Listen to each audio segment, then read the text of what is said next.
What's going on, beautiful people? Thank you for tuning in and watching and listening to my videos, my rants. I appreciate your appreciation.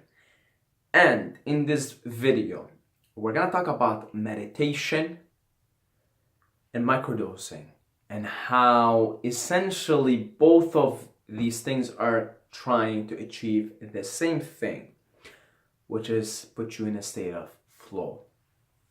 But before I go on explaining some of the stuff, there's a story I want to tell you guys, and I'm just paraphrasing it, so maybe the details aren't exactly as they are, but the message is. So there's a guy named Ram Dass. Ram Dass has got this foundation, right? Ram Dass used to be a psychiatrist. His name was Richard Albert, and he used to work with Timothy Leary, and he was one of the pioneers of spreading LSD, right? So this was back in the 60s. And he used to do experiments with Timothy Leary. They would, do experiments on students and whatever. They used to be in Harvard. Both of them were professors in fucking Harvard, right? And yeah, they did experiment, and they experimented with themselves, right? Because when they took it, they realized, holy shit, there's something to this. They both kind of went different ways. Ram Dass, after experimenting a lot with LSD, he wanted to find out, how can I be high? How can I be stoned on LSD? How can I be tripping balls on LSD, but without taking LSD?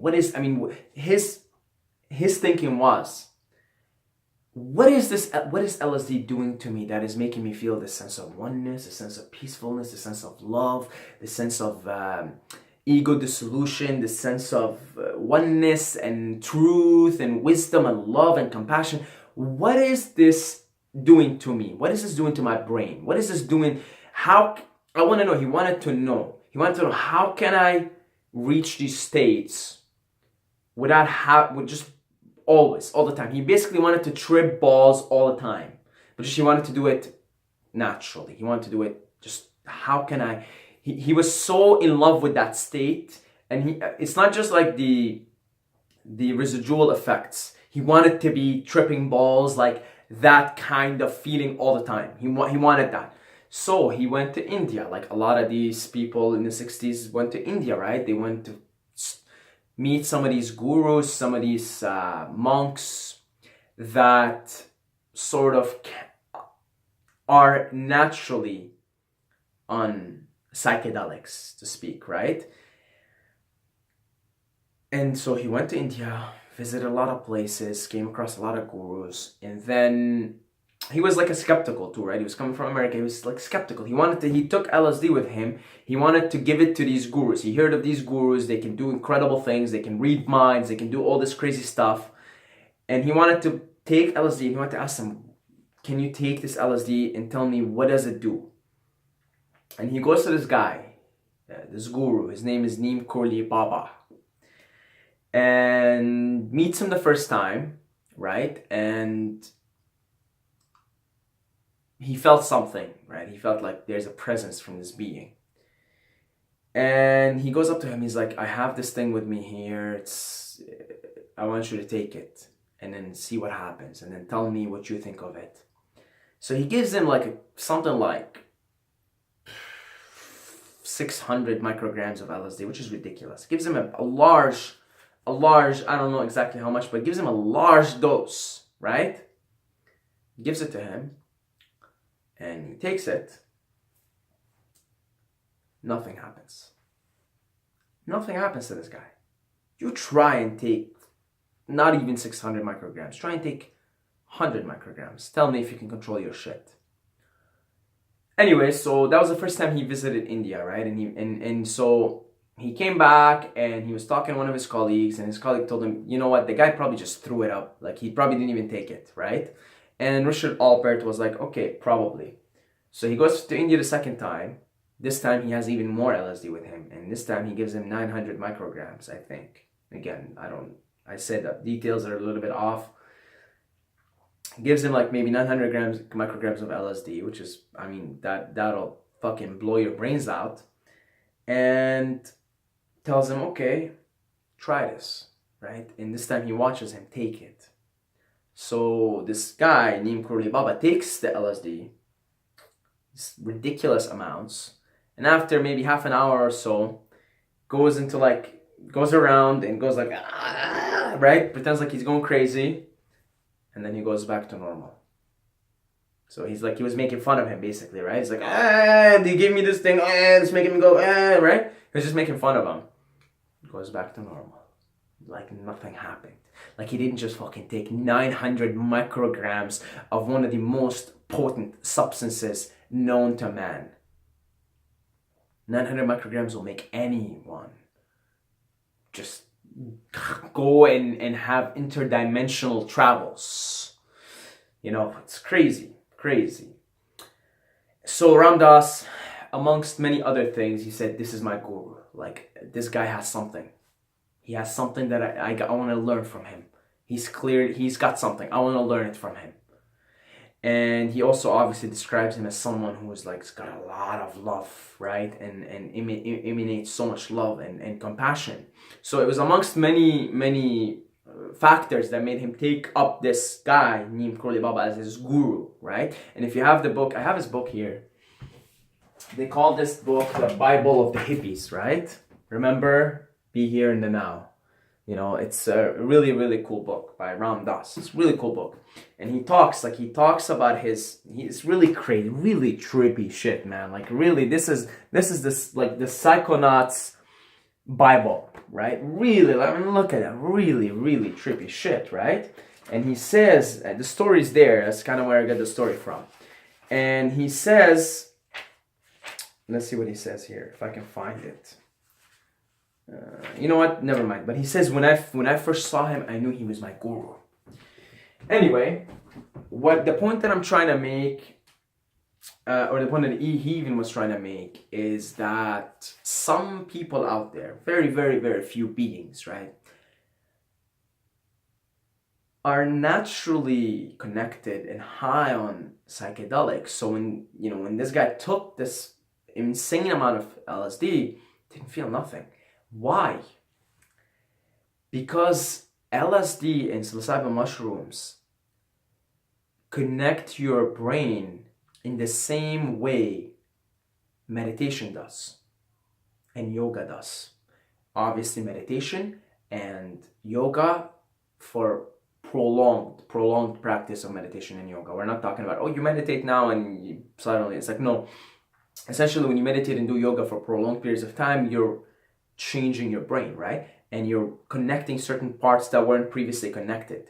So this guy, named Kurli Baba, his brain, right, left, and all the neurological connections were so fired on. Because if you see someone's brain on LSD, it's like fire. Like everything's firing here. Everything's connected. Like it's just all parts of the brain are connected to each other. This guy had this going on for him 24/7. So when he took LSD, nothing. Because that's his brain already produces these effects. It's already connected in the same way LSD connects it. And this guy was someone who spent his whole life meditating, spent his whole life doing yoga. He was a yogi, spent his whole life named Kurli Baba, right? And I think he was in a mountain, right? So he had the right practice. He had the right thing going for him. You see, like he was, you can say, born to do this. He was born to be that kind of person, right?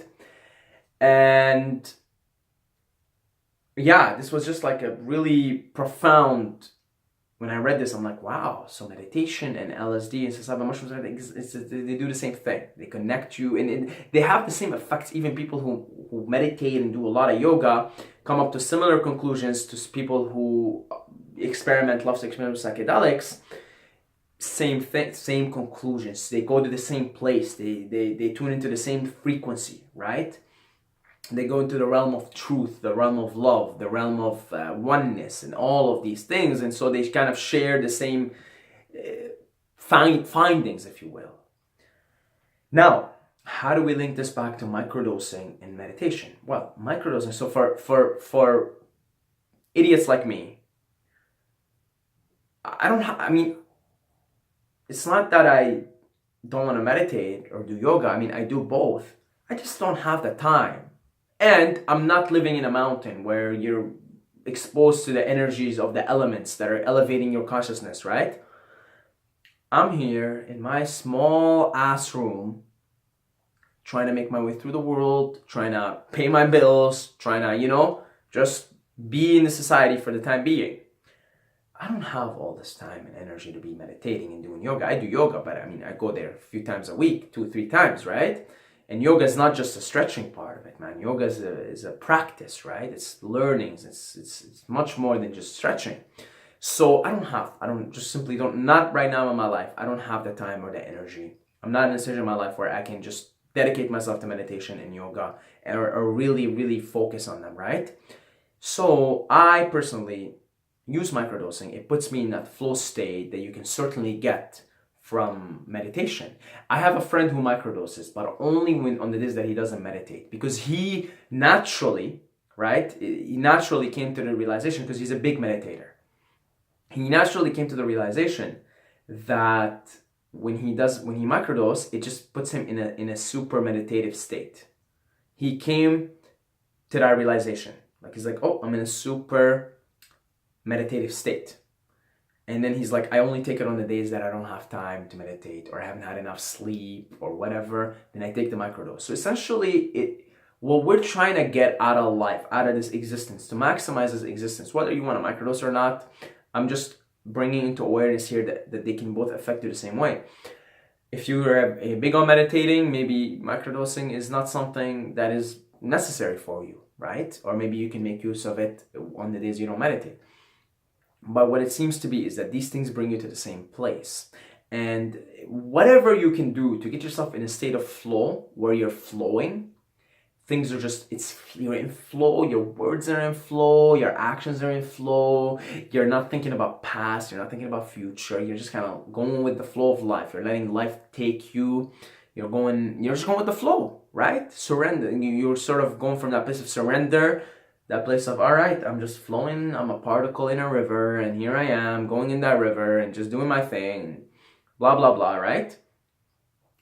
Then do it, whatever. I microdose because it puts me in that state of flow. I'm a lazy motherfucker, but also I just don't have time to meditate like crazy and do yoga like crazy. And I like to be in a state of flow. It enhances my well-being, enhances my life, and makes me be able to do a lot more things with my day and be a lot more kind to people to the best of my ability. I mean, I'm gonna be working today with someone that doesn't like me, that I don't like, so we'll see where that kindness takes. We'll see where that kindness takes us, right? I mean, some people just drive you crazy, man. Yeah, so that's it. I just wanted to bring that out. They actually, as far as the brain goes, and they've kind of been trying to do studies, they're bringing Buddhist monks who've been meditating long term and doing fMRI scans on their brains, and then they take people who, are on psychedelics, like on a trip. And then they compare both brains, and they see that like what's going on is identical, right? What's going on is identical here.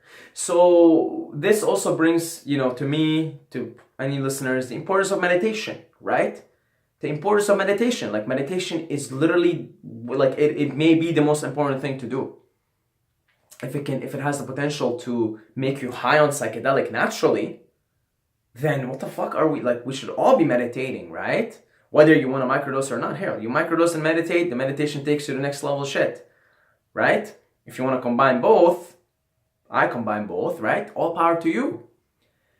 But as long as we can get in that state of flow, if everything is in flow, everybody's in state of flow, we'll all be much happier as a species, as individuals, as species. We'll be all kinder to each other, happier to each other, not worrying about the future, not worrying about the past, and being creative. It's in the state of flow, in the state of present moment, that you're creative, that you have lots of ideas, and you're creative, you're creating things, creating videos, or creating poetry, or creating art, or music, or whatever it is. So that's it. God bless you all, guys. I love you. I love every single one of you. But don't forget to subscribe, or you're going to sleep with the fishes.